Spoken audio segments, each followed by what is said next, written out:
Hi, it's Jill Schlesinger, host of Better Off. Today on the podcast, Chris Guillebeau, author of Side Hustle, From Idea to Income in 27 Days. What a side hustle can do is, first of all, extra money, but also confidence, security, empowerment, the sense of being able to look at something and say, I made this thing.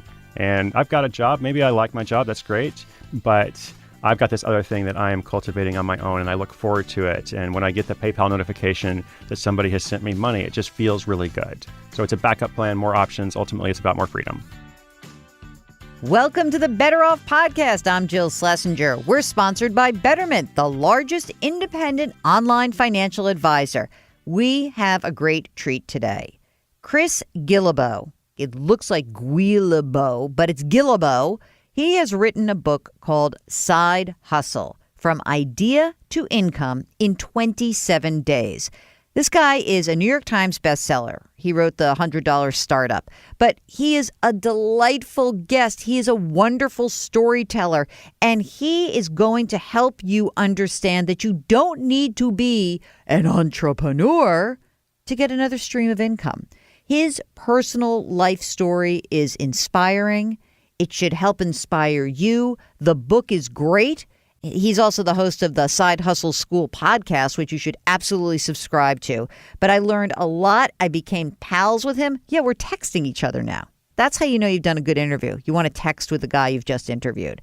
So stay tuned. Chris Guillebeau. He's our guest today on Better Off. You're listening to Better Off with Jill Schlesinger. Okay, Chris Guillebeau, welcome to Better Off. How are you? I'm wonderful. Thank you for having me. Okay, we start the program. Very easy first question. Ready? I'm ready. What's the best financial decision you've ever made? I invested my money in going to every country in the world. When did you do that? Yeah, well, not all of my money, but I chose to prioritize, et cetera, et cetera. It was an 11-year project, so it wasn't like one decision. That's just the first thing that came to me when you asked that question. I chose to value experiences more than buying a $30,000 car like my friends were doing at the time. Let's go back a second. So you're here today because we are going to hustle up some action for Side Hustle, your book, From Idea to Income in 27 Days. And we're going to talk about the side hustle, but let's talk about you for a second. Sure. So give us a quick thumbnail of the story of your life, including why you started this project over 11 years of seeing every single country in the world. Absolutely. So quick little thumbnail. Was a juvenile delinquent. Hold it. Stop. High school dropout. Hold on. Juvenile delinquent. There was more to it, but that's what. What did you delink? What did I delink? I stole 2 cars. I wasn't a very good car thief because I got caught both times, basically. Did you go to jail? I did. Well, to juvenile detention center. Oh, my God. Yeah. Oh, your poor parents. Yeah. Oh. Yeah, I mean, they were actually good to me. It wasn't their fault. I wish at the time I blamed them. At the time it was like, oh, my parents are terrible and that's why I messed up. But it was really just me. Okay. Yeah. So you got caught twice. So car thief, not a good job for you. Not good at it, right? That's a problem with that job. You don't really improve over time because, the stakes are so high. Anyway, I discovered pretty early on, not just because of the juvenile delinquent thing, but I was essentially unemployable. Not really great at working for other people. Why? Are you a difficult person? You seem very nice. Well, I mean, I guess I learned I was motivated. I actually like to work. Actually, I was really excited when I found something I believed in, but if I didn't believe in it, it was hard for me. I had ADD, I had some other childhood issues that not related to the juvenile delinquency. But when I was 19, I discovered micro-entrepreneurship, which I guess I call a side hustle now. And micro-entrepreneurship sounds like an annoying term that some idiot. Well, I guess what I mean is I wasn't trying to start a business, right? I was trying to work for myself, basically. So I mean, the story was this is 20 years ago. New website had just come out called ebay.com.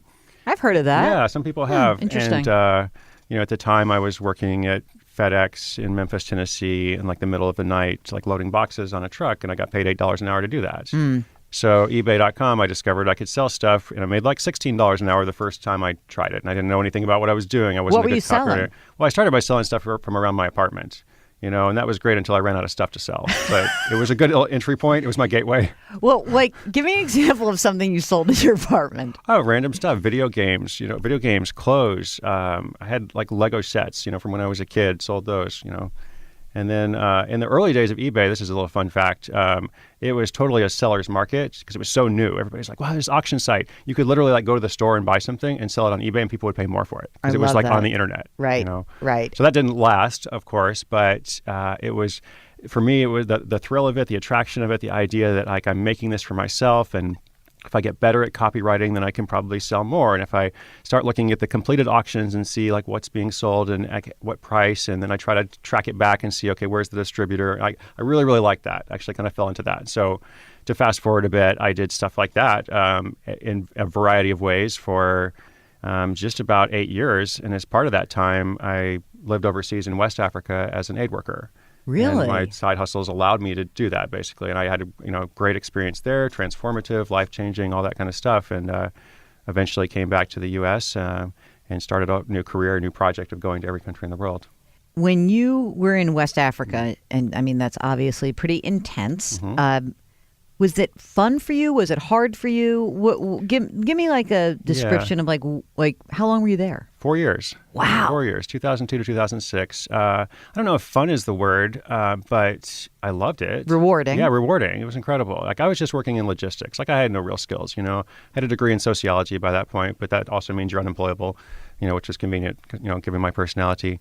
But I was doing logistics. I ended up actually like representing the organizations of the host governments we were working with. And so I ended up with all these responsibilities at a young age, which was good. And I had this little office, and the doctors on the ship were doing cataract surgery, among other things. And I could see like an old man who's like, 70 years old, like walk down the hallway from my office, and like he's on somebody's arm because he can't see. A few hours later, he like walks back on his own and he can see. It's amazing. So I'm like, this is like, most of the time with charity stuff, you don't really get to see the direct results of what you're doing, but I could like load up medical supplies in my Land Rover and drive like 6 hours into the hinterland and deliver them to a clinic that had nothing. And so it was, like I said, fun is not the word, but it was amazing, and I feel very grateful for that experience. So when you decided you were going to start to go to you might have said like, let me do every continent. Sure. Right? Because that would have been a little bit easier on yourself. Yeah. Do you like to make lists? Are you a list maker? I am. Okay. But I'm just thinking that like every country feels daunting. But how did you feel when you did that? Was that like exciting? Well, yeah. So I'm glad you used that word daunting, because I didn't begin with that vision to go to every country when I had been to like 3 countries. I had this experience of being in West Africa, and those are some challenging countries to kind of travel in just logistically. And I was a list maker, and so I was always making lists of my to-dos and my tasks, my ideas, my business ideas, my life ideas, whatever. And so I had a list of the countries I'd been to. One time I was traveling in Eastern Europe. I had a train. This is like, before cell phones were ubiquitous, and so I didn't have internet. So I made a list of all the countries. It's like 30 countries I'd been to. And I was like, I want to set a goal to go to 100, because I was always big on goal setting too. So love of lists, goal setting, going to go to 100 countries.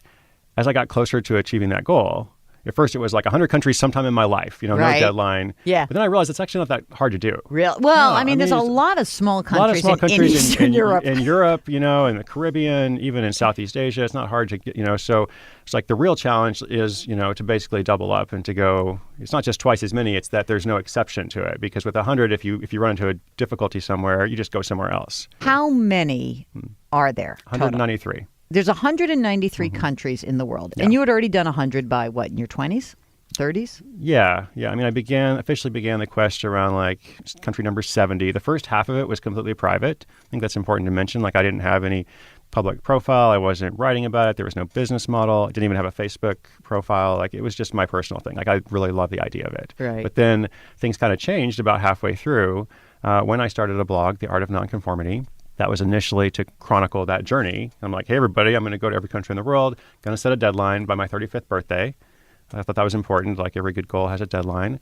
And I'm going to start sharing about it. So I started sharing about the journey, and that led to so many other things that I had no idea.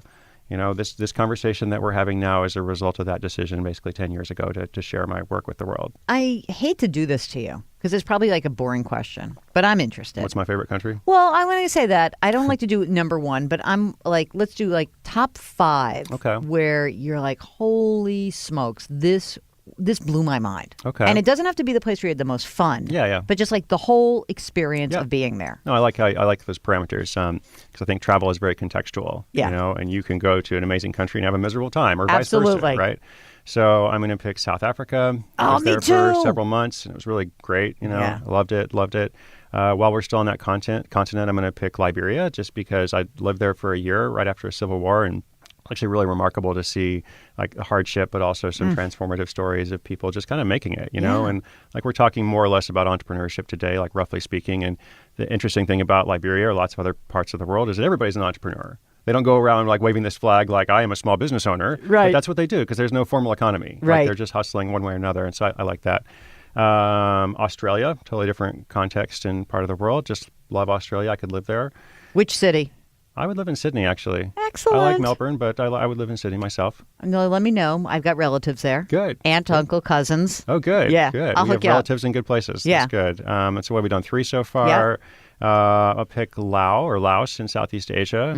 It's just a little bit off the beaten track, you know. Nothing wrong with Thailand or Cambodia, but I like there. And then, I don't know, we got to pick one country in Europe. What would you pick?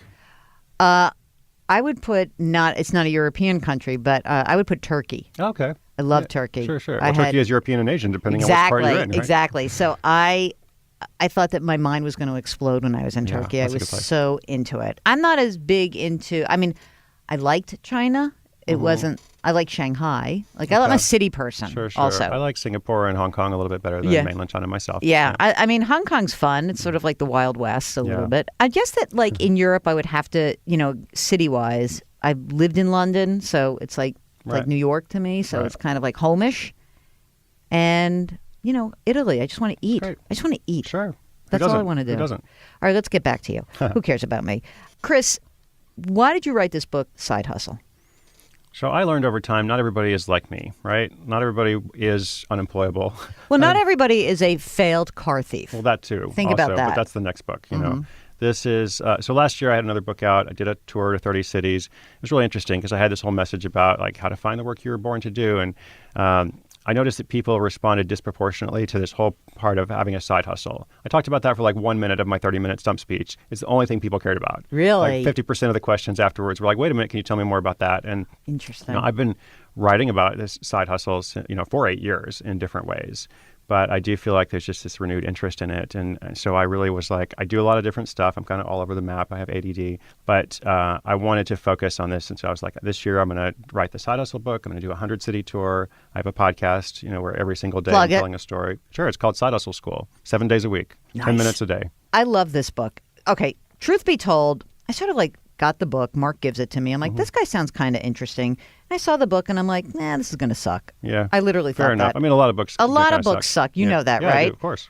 I'm reading this. Dude, look at the amount of like page You that actually have read this book. That's very impressive. And look at this. Like, I'm A circling lot of hosts things. don't read the book. So also, thank you. First of all, the reason why I like it is that I can completely relate to this idea of like, I kind of love the idea of us. I mean, I am evidence of this, right? So I have like sort of a main job and a bunch of side hustles. Great. And so what I also really enjoyed was the fact that you didn't put the pressure on to make this like, you have to be an entrepreneur and develop your Harvard Business School plan and go get venture funding and da-da-da. Yeah. Like, that's so much pressure. In fact, you probably shouldn't, actually. Right? Right? It's more than just you don't have to do that, and you probably shouldn't do that. And So, and in this economy, which is strange right now because it's sort of strong, but not really. It's a strange economy. Like the stock market's going up, but yet people still feel all this anxiety and uncertainty. And the job market is not strong. Like regardless of numbers, it's really interesting because people feel a lack of security. And so what can a side hustle do to relieve that anxiety, do you think? Yeah.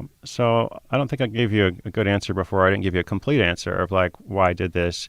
This book is not for entrepreneurs. This book is for people out there who have day jobs and are busy and they don't have a lot of time, but they love the idea of investing in themselves somehow. Maybe that's why they're listening to the show right now. And what they need is a blueprint, right? They need to know like step by step, how do I actually do this? Because maybe I tried it before and I failed.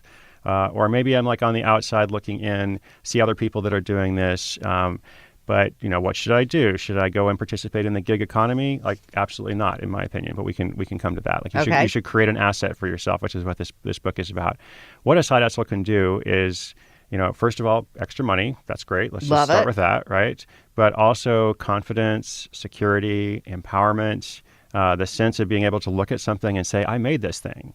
And I've got a job. Maybe I like my job. That's great. Maybe I don't like my job, but that's what it is for now. I need that for my mortgage, et cetera. I've got this other thing that I am cultivating on my own, and I look forward to it. And when I get the PayPal notification that somebody has sent me money, it just feels really good. So it's a backup plan, more options. Ultimately, it's about more freedom. And, I love the idea of freedom because so often, we do calls on this show. So people will call and we'll talk about this. And I always say, like, well, if you just do this, you'll have more freedom or you'll have opportunity. And I think that that's the part of the side hustle that's so appealing to me in that, yes, you can make a great living working for a company. There's awesome benefits. And, I'm the first one to remind everyone, like, don't just walk away from your job because there's like some great stuff you're getting, but also a sense of control. It was interesting. We recently interviewed Tim Harford from the Financial Times. Yeah, right. And I was asking him about, how did he start writing books? Because he's so incredibly prolific. He goes, I had a job and I really liked it. It was fine. He goes, but on the side, I was writing this book called The Undercover Economist. Right. It was so pleasurable. And he goes, when I had a crappy day at work, not that was every day, but if I had a crappy day, I could go home and I could write 500 words and exactly what you said, feel like I had done something for me. Yep.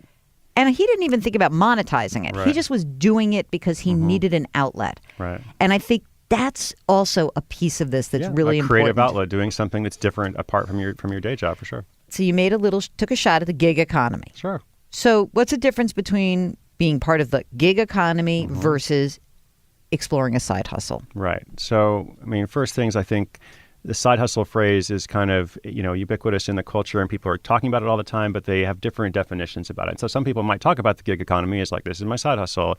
I think the problem with that is driving for Uber, driving for Lyft, something like that, TaskRabbit, Airbnb, all that kind of stuff. It's like a part-time job. Nothing wrong with having a part-time job. Like we've all done that in our lives at different points. But all those things that we just talked about, security, backup plan, freedom, none of those things really exist there. With Uber, you can set your own schedule. Good benefit. It is good. Yeah. But your income is capped. There's competition. You're relying entirely on their platform, their ecosystem. They can take that away at any time. Whereas with something that you're creating for yourself, like the income is unlimited. You can go in lots of different directions. You can do all kinds of different things. There's just so much more creativity as well, to your point. So that's my kind of beef about that. I don't think it's terrible. I just think people shouldn't think of it as being an entrepreneur, which is kind of how Uber pitches it. Uber is like, this is going to be like your gateway to freedom. And not really. You're just driving people around. You're performing a service. Nothing wrong with that, as I said, but it's not what I'm trying to help people do. This is Better Off with Jill Schlesinger. We'll get back to our interview with Chris Guillebeau in just a minute, but here's a big question. Are you getting as much as you can from your investments? It might be something that bugs you constantly. Or hey, maybe it's been a while since you thought about it. Either way, it can be difficult to figure out. Enter Betterment, the largest independent online financial advisor. They now offer a free investment review, which helps you assess your investment accounts, tax strategies, fees, and risk exposure. See what you're doing well and how you can improve, and get a better picture of what you can expect from Betterment. No sign-up required. Visit betterment.com/betteroff to start your free 5-minute investment review today. That's betterment.com/betteroff. And now, back to Chris Guillebeau. So what also interested me is that in reading the book, and you tell all these really wonderful stories, that it seemed that there were a lot of times where people were doing something at work. Like, okay, I'm doing something that seems valuable to others in my workplace. And that was the germ of the idea of the side hustle. So can you talk a little bit about that, some of those stories? Like, yeah, which one are you thinking of? I was thinking about that was teaching people how to use software. Oh, the database guy? Yeah, maybe, the database guy. And he's a database administrator. Actually, I just met him last week in Colorado at the book event. Awesome. I did. His name is Dan, and he works for a hospital. He's a database administrator. And his first side hustle was tutoring people who need help with a specific software, Microsoft Access. And that was great. He was making like $60 to $80 an hour, doing tutoring. But then he learned of a second need through that process. Some people actually, were connected to companies or organizations that needed custom jobs, essentially. So part of the whole fun thing about a side hustle is sometimes it can lead you to something even greater than what you initially imagined. Tutoring, it's great, but it's not that original of an idea, right? But he followed that, and then that led him to something greater where he actually is creating more of an asset. And then there was the woman who was at the Waldorf school. And by the way, I have a funny story about the Waldorf school. So my girlfriend in up with someone in their neighborhood, and they were sent to a Waldorf school. And the famous quote was, "She's getting a really great experience, although she doesn't know how to spell." Oh, great, right. She's learning all that right brain thinking, all that creativity. So this woman worked at the Waldorf school developing. You can learn that later, I guess. I know, whatever, it's fine. We have spell check now. Right. I'm sure she's fine. Yeah, does anybody know how to spell these days, right? I mean, believe me, no. Right. So when she was developing curriculum, and that was something that she then leveraged into, and so I just think that's kind of cool. I worked with a guy at CBS, and early on, he was clearly the only human being at CBS News who knew about social media. Right. He really was. He was and this was not that long ago, right. So not too shocked. Right, exactly. I'm outing myself and the organization. Sorry. So I pulled him aside, and I'm like, dude, can you hook me up? I'll pay you. Right. He's like, what do you mean pay me? Right. And I'm like, because you have this knowledge. Right. Valuable skill, valuable knowledge that's in demand. People want to know. Right. Old farts like me need this. Come do it. And so he was like, I can't take money. Well, I plied him with vodka, so that was good. So okay, for you gave him something, some compensation. Yeah, but then he started to take money. It was fine. Good for him. Good. But meanwhile, he's like our secret weapon. Yeah. Mark and I use him. We're taking him out to dinner, and I'll give him some money on the side. Help me do this and now. Right, So now he's left CBS, but he is more interested in sort of saying maybe that should be my side hustle. Well, good for him, and good point as well. A big thing of what I'm trying to show people is to use the skills you already have, right? Don't necessarily go out and don't learn to make an app. Don't learn to code if that's not your thing. Everybody wants to make an app. How do I make an app? I'm like, are you a developer? Nope. Do you know how to write code? Nope. Well, don't do that, right? Let's start with the skills you have. The whole program here is idea to income in 27 days. You're not going to learn to code and make an app in 27 days if that's not what you've done before. But you've got the skill. You've got this thing that's in demand. The Waldorf teacher, what she did essentially was create curriculum that other teachers could purchase to make their lives easier, to help them save time, be more efficient, and maybe even teach somebody to spell at some point. So what if someone's listening and they're like, I want a side hustle. Great. I love this guy. Good. Chris is the man. Great. I have no ideas. You have a smattering of ideas, which I love because it sort of it takes people off the hook. I'm not creative. Help me. Yep. Give me some of those ideas. Well, people have one of two problems. The first problem is what you just identified. I don't have an idea. Second problem is I've got an idea, but I don't know what to do next, right? So what I'm trying to do with the book and the whole plan is show people the answers to both those problems. So I can give people ideas, and in fact I do. There's 48 ideas you can steal, beg, borrow, or steal, from the book. But what I think is more valuable is to actually show people where ideas come from. Where do side hustle ideas come from that are good ideas, that are viable, they're valuable? If you can acquire this skill, which you probably didn't learn in school, but is not that difficult to learn, it can serve you for the rest of your life. So I think that's the most valuable thing. Can I give some of the side hustles that are fun, which I love? Sell your art, crafts, or any handcrafted item on Etsy. Easy, right? Yeah, doesn't require much expertise to list it. If you've never used that website, you can register today and put something up. I offer online tutoring services in your field of expertise. Everybody does have a field of expertise. Right. I think that a lot of people discount the expertise they have. Yeah, I say everyone's an expert at something. Yeah. Right? It may not be interesting to anyone else, but no, I'm just kidding. And so on that point, people think tutoring, okay, that sounds great. Where do I do it? Well, there are platforms, there are sites, there are networks that you can do all these things. There's a whole list of them going. I buy and sell used textbooks to college students. Those they are still expensive. need those? Those are expensive. Apparently they do. Apparently they do still read in college. I like this one. Create and sell a visitor's guide to your town or city, or build a web resource for tourists supported by advertisers. Yep. No, a number of people have done that. Yeah, I love that one. All right, here's one. Start a podcast and sell sponsorship. All right, that's harder. It's a little bit. No, I think starting any knucklehead. Look at us. We're two knuckleheads. We do this. We have a podcast, exactly. right? Yeah. Do you have sponsors? I do. Yeah, me too. I don't know how it happened. But the funny thing is, I feel like that one part of the side hustle that you don't necessarily really talk about in an explicit way, but is really important no matter what, is that you do have to sell your idea. Sure. That can mean you have to sell it to people who want it. So I think you cover that. But to monetize it, you may have to actually sell. And I think so many people are really uncomfortable with that. Right. So how do we get them over that? Well, I have this model called Sell Like a Girl Scout, okay? What I mean by this is I live in Portland, Oregon. You've been to Portland, you said. I love it. Yeah. It's probably like this in New York, too, although for some reason I see it more there. Like, you walk down the street, and pretty much everywhere you go, you're kind of accosted by these street canvassers. They're trying to raise money for their cause, and often they're representing very good causes. Yeah. But I hate this process. Hate it. I feel like it's manipulative. I feel like it's marketing by guilt, and they know it too. Like that's why they have to like call you. They have to like give you a big smile and like you're looking great today. I'm like, yeah, I know you just want my money, basically. So anyway, I hate that process. By the way, you look great today. Thank you. I do. I learned to never ask questions when someone compliments you. You just go with it. There's a whole story about that we could get to later if you want. Anyway, street canvassers. Meanwhile, every Girl Scout cookie season, Girl Scouts are setting up shop, little table in front of the drugstore. Mm-hmm. People are walking by. Their whole pitch is, would you like to buy some Girl Scout cookies? Right. That's it. I mean, like, it's not much to it. Right.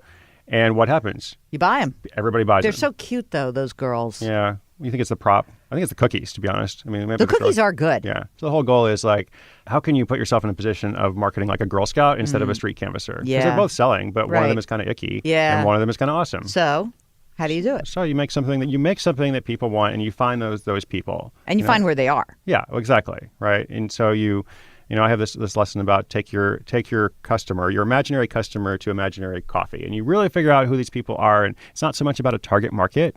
I don't like that. I feel like that's a very startup-y kind of thing. And, like when I started my blog, like I remember this like 8 years ago, I would talk to publishers like, who's your target market? And they want me to say like women age 35 to 39, with a college degree or whatever. And I would say my target market is people who want to change the world. And they're like, that's not a target market, Really? It's like a psychographic, But anyway, so focusing on finding those people who can really, really benefit from what you have to offer. And then it's like you're a Girl Scout, right? You're like, I've got this thing. You know what's funny? Mark and I were at a meeting recently, and we were talking with a big company, like a potential sponsor. Sure. And they were saying, what's the secret sauce of a successful podcast? Yeah. Which is awesome. I mean, everybody wants to know that. Yeah. And Mark's sort of like, well, you have to have good content. Because we're old-time radio people, right? So we like spoken word. You actually like quality. It's right. a strange thing. Hence, we're in like a big studio in a big broadcast center, right? We're not in some tinny computerized you thing. do this thing called editing. Right. You do preparation. Yes. Kind of new concepts. So we talked about that, and then I said, and you have to have a compelling guest. Sometimes your audience doesn't know that they're interested in Chris. Mm-hmm. What's fascinating is that seemed like they were like, yes, that's so interesting. That's funny. Right? Yeah. But that's really, sometimes the simplest answer is mystifying to people. Right. It's like asking what's the secret sauce to anything, pretty much. It's like, well, you work hard, you do a good job, you improve along the way, you figure out what people want, and you give it to them. Right. And I think also you listen to them. Because it sounds to me like because you have such great interaction with your audience and with the people you've talked to about side hustles, you have a lot of feedback. Yep. So it's like you're developing your own algorithm. Like, I now know how to do this. All my work has been informed by my community, like one way or another. And it's really interesting. I mean, not to sidetrack, but when I had my first book out, I went to all 50 states. I'm like, I'm going to do an unconventional book tour. I'm going to meet my readers wherever they are. Yeah. Could be like 4 people in West Virginia, which there were, but they came out. Okay. All along the way, I'm meeting these like people who started little businesses, and they had this totally different model doing it. It wasn't like anything what Silicon Valley was talking about, what Shark Tank and those kind of shows were talking about. That's how I wrote the previous book called The $100 Startup. It was, if I hadn't had those interactions, I wouldn't have written that book, which was reflective of a lot of people in society. So now you've written a bunch of books. But this is the best one, though. It is it? Yeah, I think so. How come? I will say, not that the easiest is the best, but for me, this was the easiest process. Like, I knew exactly what I wanted to do with this book. And it was just a matter of figuring out how to do it. Whereas with some other books, I've had to go through this discovery process and this exploration of like, how do I take this big message and then distill it, et cetera. This is very practical. This is like step by step, 27 days, do this on day 1, do this on day 2, et cetera. It's fabulous in that respect, for sure. Here's one thing that I circle in red pen. The profit equation. Do you know why? Why? It's so simple. People really, I'm a numbers person. Sure. Sometimes people will say to me, like, I can't do this. I'm bad at math. For the record, I'm bad at math. Whatever, like you can't do calculus. Never learned algebra, but go on. Okay, but really this is adding and subtracting. Yes, exactly. That's okay? to my point. So here it is. I love your the first thing. The secret to turning a profit for any business or venture, whether it's a side hustle, renting out cars, or a multinational corporation, boils down to one basic principle. Don't spend more money than you take in. Also with your personal financial life. Hello, yeah. right? Okay. That's kind of profound, I know. I love it, though. Here is your profit equation. Ready, everyone? Expected income minus expected expenses equals projected profit. See, Wow. You did not need to go to Harvard Business School or Wharton. Saved you some money there, $60,000. The book is only $25. It's a good investment as far as I'm concerned. There's just like really easy things about projections. You don't have to be a spreadsheet king or queen. Sure. And that's what I love about this. I so enjoyed the concept that, like, why are we overcomplicating the process? I appreciate you saying that. I mean, that's a goal to simplify. I'm not using the word easy. I just want to be clear. Like, I actually think you have to work for something that's important to you. I'm not saying that everything is easy in life or this process, but it's simple. I've tried to reduce the complexities. I've tried to say, okay, if you just do this, then you can get to a basic level of success, which is what I hope people will do. Before we go, two more things. You say you're not a good employee. True. Why do you think that? I'm not a good employee or a good manager. I think, if I go back to those years in West Africa, because there's probably some hyperbole to this, like not a good employee, and I realize that. I was actually working with an organization then. I was working for free, but it was for an organization. I can't just do all that stuff myself. I'm not a medical person. I loved that job. I loved everything about it. So I think for me, I have to just really believe in the vision. And if I believed in the vision of the right company or the organization, then I could probably succeed in that environment. But at this point in my life, I've just done my own stuff for so long. Like, I can't imagine like what's going to happen if I ever stop, writing books and connecting with my audience, which I love to do. But let's say some big company said, you and your yellow sneakers, you're coming with us. We're going to pay you a pile of money and you're going to basically do side hustle school inside of our organization. And is that something that sounds horrible to you or appealing to you or somewhere in between? I would do it as a visitor. I would go and speak to their employees. I would love to do that. Would I do it as an employee? No. Really? No. You wouldn't sell out? Like, what if someone's getting gobs of money? I don't know if it's about selling out. I mean, I no objection to making money, of course. No, but I'm just saying that if someone put a pile of money in front of you and said, well, you got to do this for 2 years. You got to hang with us for 2 years if you want all that money. Yeah, I don't know. I guess it's like a hypothetical, but my response, my initial gut reaction is no. Like, there's really no interest in it. It's funny. I really feel fortunate. I feel like I have, for someone who's unemployable and unemployed, more or less. I feel like I have the greatest job in the world. I honestly, every day, I'm so excited to do what I do. Before you leave, what's the worst financial decision you've ever made, or career decision? Yeah, great question. I think I actually told this story in this book, which I've never told before. When I was, 18, 19, 20 or something, there was some, ridiculous offer that I heard about, which in retrospect I realized is like, some pyramid scam or something. But at the time it seemed compelling. And it was just like, if you invest some money, if you send us $2,000, then you're going to make those gobs of money that you mentioned. And I did it. And I didn't have a lot of, I had maybe $3,000 in my savings account. I spent $2,000, sent it in. Basically, nothing ever happened. Like, months went by, and you're supposed to start getting royalty checks. And interestingly enough, at month 3 or 4, they started sending checks, but they were for $2 to $3. Or one month it was $6. I think it was basically to kind of make you think something else is coming, which it did. It worked. Because the first 2 months, I'm like, oh my God, did I waste my money? And then month 3, I get $3. I'm like, oh, okay, it's going to be okay, because eventually all the money's. Anyway, obviously nothing ever happened with that. I felt so bad. Over and over, and finally had to just let that go and say that was a stupid thing. It's not going to control the rest of my life. I got to move on and not do that again. Now that you have achieved all this success, are you feeling a little bit like, you obviously seem very blessed. You're sharing. Sure. It's all fantastic. Is there anything that scares you as you look ahead? Is there something that makes you worried about your own financial future because it's all on you? Or do you, how are you feeling right now? Yeah. There are things that scare me. There are things that are not wonderful or fantastic, for sure. I think those are more in the personal department or the wellness department. We'll get to that next time. Oh, sure. Next episode. Career-wise, I feel really good. Like I said, I feel good to be doing this. I feel like it's helping people, and that matters a lot to me. Chris Guillebeau, his book is Side Hustle, From Idea to Income in 27 Days. Go check out his podcast, Side Hustle School, which is awesome. Thanks so much, Chris. Thank you. Thanks so much to Chris Guillebeau. What a great interview. What a great guy. Go buy the book, Side Hustle, From Idea to Income in 27 Days, and go subscribe to his podcast, Side Hustle School. Don't forget, we've got our bonus episode that comes out on Tuesdays and the longer form every single Thursday. You can subscribe via iTunes or wherever you get your podcasts. If you have any questions or suggestions, you can find me on Twitter. My handle is @JillOnMoney. That's @JillOnMoney. Just use the hashtag BetterOff. You can also reach me via email. AskJill@BetterOffPodcast.com. That's AskJill@BetterOffPodcast.com. And if you wouldn't mind, please leave us a review or a rating in iTunes. It really will help us out. Better Off is sponsored by Betterment. Our music is composed by Joel Goodman. Mark Talercio produces. I'm Jill Schlesinger. See you next week.